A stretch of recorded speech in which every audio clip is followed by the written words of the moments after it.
नमस्कार। साल 2026 कैसा रहेगा? मेष से लेके मीन तक सभी राशियों के बारे में एक एक वीडियो करके मैं भेज रहा हूं। राजा का साल है, शनि न्याय के देवता हैं। शनि इस साल अगर कहा जाए बहुत सारे लोगों का भ्रम तोड़ेंगे। शनि बहुत सारे लोगों को अगर कहा जाए तो राजा बना देंगे और बहुत सारे लोगों का भ्रम तोड़ के कहीं ना कहीं निर्धन बना देंगे या दरिद्र बना देंगे। देव गुरु बृहस्पति भाई पूरा साल है।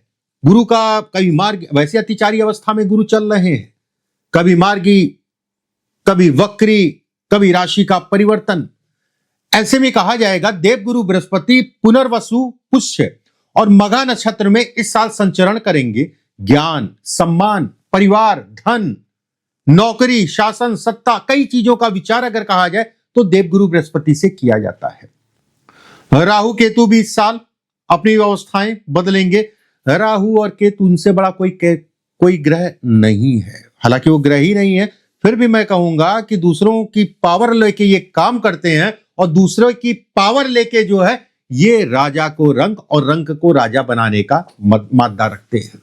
अचानक कोई बड़ा बदलाव को दिखाता है राहु केतु शनि। गुप्त षड्यंत्र हो गया। राहु केतु अगर कहा जाए गुप्त षड्यंत्र, कोई आपको पैर पकड़ के खींचने वाला या किसी के षड्यंत्र में आप फंस सकते हैं, या कोई शासन सत्ता से संबंधित लाभ या नुकसान, विदेशी कोई अवसर। इस वीडियो को मैंने ग्रह, नक्षत्र, चरण, कई चीजों के आधार पे मैं आपको बताऊंगा। चाहे वो नौकरी हो, चाहे वो धन हो, चाहे वो बिजनेस हो, चाहे शिक्षा हो, या व्यवसाय आप शुरू करना चाह रहे हैं इस साल में, या व्यवसाय को बदलना चाह रहे हैं, या नौकरी से व्यवसाय में जाना चाह रहे हैं। चाहे वो शेयर मार्केट हो, चाहे नौकरी में प्रमोशन हो, चाहे हेल्थ हो, चाहे संतान हो, चाहे नया बिजनेस हो, चाहे बहुत सारी चीजें ऐसी हैं जिससे आपका जीवन डायरेक्ट जुड़ा हुआ है और डिटेल में बात करेंगे एक एक राशि के ऊपर। मेरा राशिफल अगर कहा जाए आपकी लग्न राशि पे आधारित है। लग्न राशि का मतलब हो गया किसी भी ऐप में जाइएगा, देखिए मैं ज्यादातर चंद्र राशि पे बनाता हूं, लेकिन लग्न राशि के आधार पे मैं कहूंगा कि इसमें सत्यता, काफी हद तक का सत्यता इसमें बढ़ जाएगी। एक बात, किसी भी ऐप में चले जाइएगा, ऐप ठीक है, उसमें अपना बर्थ डिटेल डाल दीजिएगा। फ्री के ऐप चलते हैं, कोई भी जो है गूगल पे जाके आप देख लीजिएगा या चैट जीटीपी से आप देख लीजिएगा, किसी से भी। उसमें जाने के बाद जो है अपना लग्न राशि, मतलब एक नंबर, लगन में एक नंबर जो है आपकी लगन राशि हुई, उसमें जो राशि लिखी है वो आपकी लग्न राशि हुई। कोई बात नहीं, अगर आपको अपनी डेट ऑफ बर्थ का नहीं पता या बर्थ डिटेल का नहीं पता तो आप जो है इस कार्यक्रम को अपनी चंद्र राशि या नाम राशि के आधार पे भी देख सकते हैं। दोनों के आधार पे मैं बता रहा हूं। चलिए कार्यक्रम को शुरू करते हैं। और सबसे पहले अगर आप पहली बार मेरे चैनल पर आए तो चैनल को सब्सक्राइब जरूर कर लीजिएगा, बेल आइकॉन का निशान दबा लीजिएगा। कार्यक्रम अच्छा लगे तो लाइक जरूर करिएगा और कमेंट बॉक्स में राधे राधे लिखना मत भूलिएगा। चलिए बात करते हैं मिथुन राशि वालों के लिए साल 2026 कैसा रहेगा। देखिए मिथुन राशि वालों के लिए अगर कहा जाए तो कहीं ना कहीं बुध इनके शरीर का मालिक है। एक बात, शनि का गोचर अगर मैं कहूं तो इस भाव में दशम कर्म जो हम लोग काम करते हैं उसमें गोचर रहेगा पूरा साल। राहु अगर कहा जाए तो लगभग पूरा साल जो है कुंभ राशि में गोचर करेगा। दिसंबर में राहु का राशि का परिवर्तन होगा, उससे पहले अगर कहें तो ये कुंभ राशि में ही गोचर करेंगे। और देव गुरु बृहस्पति आगे पीछे करते रहेंगे। कैसे आगे पीछे करेंगे? 4 दिसंबर 2025 से 10 मार्च 2026 तक मिथुन राशि में वक्री अवस्था में चल रहे हैं इस समय पे, और 11 मार्च 2026 से गुरु मार्गी हो जाएंगे। फिर 2 जून 2026 को कर्क राशि में प्रवेश करेंगे। 31 अक्टूबर 2026 को दोबारा से सिंह राशि में गोचर करेंगे अपनी राशि का परिवर्तन करके। पुष्य, अश्लेषा और फाल्गुनी, पूर्वा फाल्गुनी नक्षत्र में इस साल रहेंगे। अब क्या प्रभाव पड़ेगा ध्यान से समझने की कोशिश करिएगा। ऐसे में देव गुरु बृहस्पति का लगन में होना, इस जगह पे होना, शुरुआत के जनवरी, फरवरी, मार्च बेहद अच्छा है विवाह के लिए, वैवाहिक जीवन की शुरुआत के लिए। जो लोग शादी ब्याह इत्यादि चीजें करना चाह रहे हैं, यहां पर शनि का गोचर और यहां पर गुरु का गोचर, और ऐसे में कहा जाएगा गुरु अतिचारी अवस्था में, वक्री अवस्था में, और शनि की दशम दृष्टि अगर कहा जाए विवाह के भाव पे पड़ना, आपका विवाह अगले 3-4 अगर आप प्रयास कर रहे हैं तो आपका विवाह कहीं ना कहीं जनवरी से लेके मार्च अप्रैल के बीच में हो जाएगा, या फिर बात बन जाएगी, या फिर बहुत पॉजिटिव बात इस समय पे हो जाएगी। अगर बच्चे या बच्चियां या आप, मतलब आपके बाल बच्चे या आप अगर प्रयास में है तो ये टाइम फ्रेम विवाह के लिए ही है। एक बार अब यहां पर दूसरी बात आती है कि बहुत सारे लोगों का विवाद कोई चल रहा है विवाह से संबंधित चीजों में, शादी ब्याह से संबंधित चीजों में। एक सकारात्मक समय है ये, एक सकारात्मक दिशा आपको मिलेगी अगर आप प्रयास करते हैं तो। वहीं देवगुरु बृहस्पति का इस राशि में परिवर्तन का मतलब होगा कि व्यक्ति को साल 2026 में यात्राएं और धार्मिक यात्राएं, कोई भी धर्म से आप हो, चाहे आप हिंदू हैं चाहे मुस्लिम, कोई भी धर्म हो आपका, अगर आप थोड़ा भी प्रयास करते हैं तो यात्राएं इस समय पे आपकी सार्थक होंगी। उन यात्राओं से या उस पाठ पूजा से आपको लाभ मिलेगा, वो कहीं ना कहीं सार्थक होंगी। ये साल उन चीजों के लिए अच्छा है। वहीं पे देवगुरु बृहस्पति का कर्क राशि में गोचर, ऐसे में कहा जाएगा कि व्यक्ति के लिए अप्रैल मई, मतलब साल का मध्य चरण, अप्रैल हो गया, मई हो गया, जून हो गया, जुलाई हो गया, ये 4 महीने का पीरियड अपने काम में बदलाव, व्यवसाय की कोई शुरुआत करना, साल पूरा अच्छा है। लेकिन ये 4-5 महीने जो मैंने बीच के बताए ये बेहद अच्छे हैं। नए कार्यों की शुरुआत कर सकते हैं, नौकरी नहीं, नौकरी की व्यवस्था हो जाएगी, नौकरी बदलना चाह रहे हैं उसके लिए बहुत अच्छा समय है। कहीं ना कहीं ये टाइम फ्रेम पे जो आपको नौकरी या व्यवसाय का विकल्प मिलेगा वो लंबे समय तक चलेगा, वो लंबे समय तक आपके ऊपर रहेगा। बहुत सारे ऐसे लोग होंगे जिनके चार्ट में कहीं ना कहीं व्यवसाय से संबंधित या नौकरी से संबंधित चीजों में फ्लक्चुएशन बना रहता है। कुछ समय के लिए ये नौकरी करते हैं, कुछ समय के लिए वो नौकरी करते हैं, कुछ समय के लिए वो व्यवसाय करते हैं, कुछ समय के लिए वो व्यवसाय करते हैं। देखिए ये आपके चार्ट में है, आपके ग्रह नक्षत्रों में है, लेकिन गोचर अगर कहा जाए तो ये दिखाता है कि अगर है भी तो भी उसकी संभावनाओं को ये कम करता है। संभावनाएं मतलब जहां पर आप 90% एक जगह पर टिक नहीं पा रहे हैं, वहीं पे ये कहा जाएगा ये गोचर, ये साल, ये समय आपको 10% पे लेके आ जाएगा, मतलब 10% पॉजिटिव। जहां 90% आपके चांसेस के योग बन जाते थे अचानक से, वहीं 10% बनेंगे। और कमांड कर लिया तो लंबे समय तक इस टाइम का जो आपको लाभ मिलेगा। और ये टाइम फ्रेम नौकरी या व्यवसाय के लिए, दोनों के लिए अच्छा है। एक बार गुरु कर्म में देखने का मतलब यह भी कहलाएगा कि किसी ना किसी का साथ आपको मिलेगा। कोई इन्वेस्टर हो गया या कोई ऐसा व्यक्ति हो गया आपको राह दिखाने वाला, जिसका आपको आने वाले समय में लाभ मिलेगा। वहीं शनि दशम में है, ऐसे में कहा जाएगा कि योजनाबद्ध तरीके से काम करेंगे, योजनाओं के अनुरूप काम करेंगे, जिसमें आपको सफलता भी मिलेगी। बहुत सारे ऐसे बच्चे भी होंगे जो नौकरी में आगे बढ़ना तेजी से चाह रहे हैं। देखिए एक चीज का ध्यान रखिएगा, अभी मैंने कुछ देर पहले कहा ना कि अगर आपकी जन्म कुंडली में फ्लक्चुएशन का योग है, ये सबके लिए नहीं कहा, ये कुछ लोगों के लिए कहा जिनके टिक नहीं पाते एक जगह पे, उनके लिए मैंने कहा। और ये उनको महसूस हो गया होगा, थोड़ा भी उम्र का दायरा निकल गया होगा तो, मतलब 30 साल 35 साल की आयु आपकी क्रॉस हो गई या चल रहे हैं, तो 30 साल 35 साल का मतलब हो गया कर्म की आयु, ठीक है। तो उनको ये टाइम फ्रेम में सेटलमेंट में आसानी होगी। और जिनके में दिक्कत नहीं है उनके लिए राजयोग का समय है। अपने आप में इस साल अगर कहा जाए तो बेहद अच्छा है। शनि दशम भाव में होने के कारण और देवगुरु बृहस्पति इस राशि और इस राशि में गोचर करेंगे पूरे साल। नक्षत्र की अगर मैं बात करूं, पुष्य शनि का ही नक्षत्र कहलाएगा। अश्लेषा और पूर्व फाल्गुनी नक्षत्र, पूर्व फाल्गुनी नक्षत्र भी बड़ा इंपॉर्टेंट कहलाता है। भले गुरु और शुक्र की मित्रता उस हिसाब की ना हो, लेकिन ये आपका मकान, आपकी गाड़ी का सपना पूरा कर देंगे। अगर आप प्रयास कर रहे हैं मकान बनाने के लिए तो उसके लिए समय अच्छा है, चीजें आसानी से हो जाएंगी। अगर आप वाहन गाड़ी लेना चाह रहे हैं उसके लिए समय अच्छा है, चीजें आसानी से हो जाएंगी। दोनों चीजों के लिए बेस्ट समय कहलाएगा। एक बार यहां पर एक चीज और मैं कहूंगा, बहुत सारे लोग ऐसे होंगे जो नौकरी में अपने स्थान का परिवर्तन करना चाहते हैं या फिर नौकरी घर से दूर कर रहे थे, वो पास या अपने देश में आके करना चाहते, उनके लिए भी ये साल बेहद अच्छा है। उनके लिए भी ये साल सफलता का है, तरक्की का है। शनि का दशम दृष्टि से जो है ये व्यवसाय है, व्यवसाय से संबंधित चीजों में बढ़ोतरी है, पार्टनरशिप से संबंधित चीजों में बढ़ोतरी है।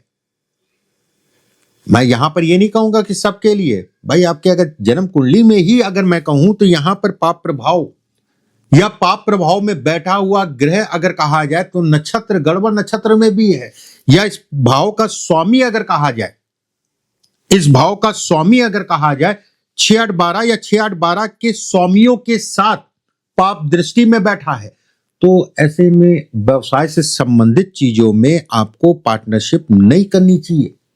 लेकिन नॉर्मल वे में बात करा जाए, नॉर्मल वे में देखा जाए तो कहा जाएगा पार्टनरशिप अच्छी है। एक बात वहीं पे ये भी कहा जाएगा, अगर मैं ये सबके लिए मैं कह रहा हूं, अगर पार्टनरशिप में कोई पैसा फंसा है तो आपके लिए ये साल अच्छा है। अगर आपका पैसा कहीं और फंसा है पार्टनरशिप के अलावा, मतलब किसी को उधार दे रखा है या फिर सरकारी तंत्र में फंसा हुआ है या अन्य कोई जगह पे फंसा है, तो मार्च, अप्रैल, मई, जून, जुलाई, ये 4 महीने 5 महीने का पीरियड आपके लिए बहुत अच्छा होगा। इस पीरियड में आपका पैसा निकल आएगा, मोटा मोटा समझिए तो 2026 में आपका पैसा निकल जाएगा। आप प्रयासों को बढ़ा दीजिए। मैंने और आपको जो है जैसे मार्च, अप्रैल, मई, जून, जुलाई बोला तो थोड़ा सा और इंडिकेशन दिया है कि ये टाइम फ्रेम में बेहद अच्छा है। इस समय पे चीजें आपकी पॉजिटिव हो जाएंगी, जो भी आपका पैसा फंसा है। वहीं पे राहु अगर कहा जाए तो आपके भाग्य भाव में, ऐसे में आपको अपने शरीर स्वास्थ्य का ध्यान रखना है। ऐसे में गुर्दों से संबंधित कोई समस्या, किडनी से संबंधित कोई समस्या, ब्रेन से संबंधित कोई समस्या, ब्रेन सर से संबंधित कोई समस्या, आपको इन चीजों को लेके साल 2026 में सावधानी बरतनी है। अगर पीछे से चली आ रही हैं चीजें तो उसमें भी सावधानी बरतनी है, उसमें भी आपको देख दाख के चलना है। शनि अगर कहें तो आपके दशम भाव में, और राहु अगर कहा जाए उससे एक घर आगे, मतलब पीछे विराजित है। ऐसे में विदेश यात्रा या घर से दूर जाके काम या किसी प्रकार की आपकी कोई प्लानिंग चल रही है, शिक्षा के लिए आपको बाहर जाना है या पढ़ाई के लिए आपको बाहर जाना है या फिर नौकरी के लिए आपको बाहर जाना है या विदेश में आपको जो है सेटल होना है, व्यवसाय के लिए आपको बाहर जाना, उन सभी चीजों के लिए समय अनुकूल है। बहुत सारे लोग ऐसा भी सोचते हैं कि एक बार घूमने को मौका मिल जाए, विदेश जाने का मौका मिल जाए, वहां से घूम फिर के आने का मौका मिल जाए, उनके लिए भी अच्छा साल है। प्रयास करिए, ये संभावनाएं आपकी पूरी तरीके से इस समय पे बनेंगी। वहीं शेयर मार्केट की अगर मैं बात करूं, देखिए राहु का गोचर पूरे साल इस राशि में रहेगा, और राहु अगर कहा जाए तो आपको सावधानी मांगते हैं। राहु अगर कहा जाए तो धन तो दिलवाएंगे शेयर मार्केट आदि चीजों में, लेकिन एक तरफ से दिलवाएंगे और दूसरे तरफ से निकाल ले जाएंगे। आपके सर को देखेंगे, ये आपका सर है। ऐसे में कहा जाएगा कि आपको शेयर मार्केट में इंटरडे में बहुत सावधानी रखनी है। कोई निर्णय जल्दबाजी में नहीं। मैं ये नहीं कहूंगा कि आप हारी जाएंगे, मैं ये जरूर कहूंगा कि आपको सावधानी के साथ, धैर्य के साथ और बहुत ज्यादा लालच नहीं करना, इस चीज का ध्यान रखना है।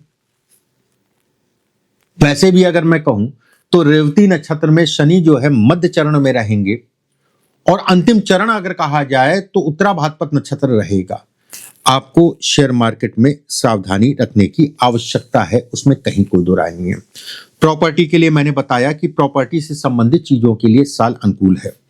माता के स्वास्थ्य का ध्यान रखने की आवश्यकता है, मदर के स्वास्थ्य का ध्यान रखने की आवश्यकता है। किसी प्रकार का कोई कोर्ट केस, कचहरी, वाद विवाद चल रहा, उसमें सफलता का साल कहलाएगा, उसमें आपको रिलीफ मिलेगा। शत्रु आपके ऊपर हावी होने की कोशिश करेंगे। शत्रु अगर कहा जाए मंगल, और खासकर अगर कहा जाए तो मार्च, अप्रैल और मई, ये महीने शत्रुओं की पीड़ा को दिखाते हैं। इस साल में आपको थोड़ा सा सावधानी रखनी है, थोड़ा सा केयरफुल होके चलना है, थोड़ा देख दाख के ही चलने की आवश्यकता है। संतान को लेकर चिंताएं कम होंगी, संतान से सुखों की प्राप्ति होगी। चाहे आप सरकारी नौकरी में हो चाहे प्राइवेट नौकरी में हो, मैंने आपको बताया कि ठीक है, कहीं कोई दिक्कत वाली बात नहीं है। और खासकर अगर कहा जाए प्राइवेट नौकरी वालों के लिए विकल्प ज्यादा इस साल मिलेंगे। चीजें विकल्प के अनुसार अगर कहा जाए तो चीजें आपकी बढ़ेंगी। सरकारी नौकरी में पदोन्नति के योग है, पीछे से आपके प्रमोशन इत्यादि चीजें रुक रहे थे, तो ये साल प्रमोशन को दिखाता है। ये साल ये दिखाता है कि आपके जो सीनियर हैं उनसे लाभ को दिखाता है, उनसे लाभ को दिखाता है। इन सब चीजों के लिए अच्छा समय कहलाएगा। बहुत ज्यादा चिंता वाली बात नहीं है। वाहन गाड़ी आपको आराम से चलानी है, देख दाख के चलना है। पहाड़ पे किसी प्रकार का टूरिस्ट या पहाड़ पे किसी प्रकार का धार्मिक यात्राएं, देखिए वाहन गाड़ी पहाड़ वाड़ पे आराम से चलाइएगा। पहाड़ का अधिपति गुरु है, पहाड़ का अधिपति बुद्ध है, ठीक है। नेचर को शुक्र भी दिखाता है, उसमें सावधानी मांग रहा है। और सावधानी से, मैं ये नहीं कह रहा हूं कि चीजें आपके अनुकूल नहीं होंगी या खराब हो सकती हैं, है नहीं, हो सकती हैं, तो आपको सावधानी रखनी है। कुल मिला के मिथुन राशि वालों के लिए अगर कहा जाए साल 2026 अच्छा होने जा रहा है। धन की इनकम बढ़ने जा रही है, नौकरी से संबंधित चीजों में बढ़ोतरी होगी। कोई पुराना साथी आपसे बिछड़ गया है, वो दोबारा से आपको मिलता हुआ दिख रहा है। पारिवारिक जीवन की शुरुआत को भी दिखाता है। बहुत ज्यादा कोई डरने वाली बात नहीं है, अच्छा है। साल 2026 अच्छा है। ईश्वर का नाम लीजिए, थोड़ा सा धार्मिकता करिए। देखिए मैं बिना उसके कोई भी बात नहीं करता हूं। जैसे मेरी किसी से प्राइवेट भी जो है या पर्सनल जो है कंसल्टेंसी होती है टेलीफोनिक या वीडियो कॉल के माध्यम से, मैं हमेशा व्यक्ति को मोटिवेट करता हूं। और मेरी एक और आदत है, अगर जो भी नेगेटिव होगा नेगेटिव बोलूंगा, जो भी होगा पॉजिटिव वो पॉजिटिव बोलूंगा, ठीक है। उसी तरीके से अगर आप अपने अंदर एक सकारात्मक ऊर्जा लेके चलेंगे तो साल 2026 आपको बेहद सकारात्मक परिणाम देगा, एक पॉजिटिव परिणाम देगा। नेगेटिव नहीं सोचना है, नेगेटिव लोगों के साथ नहीं रहना है। धन और काम दोनों में बढ़ोतरी होगी, शिक्षा में बढ़ोतरी होगी, उसमें कहीं कोई दो राय नहीं है। उपाय की अगर मैं बात करूं, देखिए पूरा साल है, जो भी आप पाठ पूजा करते हैं वो करते रहिए, ठीक है। अपने इष्ट की आराधना सुबह शाम जरूर करिए। उसके अलावा अगर कहा जाए तो राहु और केतु के मंत्रों का जाप अगर आप कर पाए तो शाम के समय करें, आपके लिए बेहद अच्छा है। और कोशिश ये करें कि राहु इस राशि में गोचर है, ऐसे में कहा जाएगा थोड़ा सा मंदिर, मस्जिद या चर्च, मतलब हर कम्युनिटी के लिए मैं बोल रहा हूं, थोड़ा सा भेजने में ये जो है आपको प्रॉब्लम क्रिएट करेगा। मन जो है कहीं ना कहीं लगेगा नहीं, फिर भी थोड़ा सा समय दे के जो है अपने आप को मोड़िएगा। सप्ताह में 1-2 बार मोड़िएगा, जाइएगा। ये टाइम फ्रेम अगर कहा जाए तो इन चीजों में ज्यादा लाभ देगा। मतलब इन चीजों में लाभ का मतलब देखिए, ये ऊर्जा का घर है, मंदिर ऊर्जा का घर है, उसमें कहीं कोई दो राय नहीं हो। और यहां पर एक ऊर्जा ऐसी मिलती है जो सकारात्मक होती है, और जब आपके शरीर में वो ऊर्जा भरती है तो कहीं ना कहीं आपके काम धाम से संबंधित चीजों में फोकस आपका बढ़ेगा। और जो अपने काम धाम से संबंधित चीजों में धैर्य के साथ में फोकस कर गया, वो निराश नहीं हो सकता, हताश नहीं हो सकता, मैं बिल्कुल कहूंगा। बाकी परमात्मा आप सभी का पूरा साल अच्छा करे, बस यही उम्मीद मैं करता हूं। अगर आप पहली बार मेरे चैनल पे आए हैं तो इसी समय पे चैनल को सब्सक्राइब जरूर कर लीजिएगा, बेल आइकॉन का निशान दबा लीजिएगा। अगर कार्यक्रम अच्छा लगे लाइक कर दीजिएगा, कमेंट बॉक्स में राधे राधे लिखना मत भूलिएगा। अगले वीडियो में फिर आप सभी से मुलाकात होगी। अभी के लिए बस इतना ही। राधे राधे।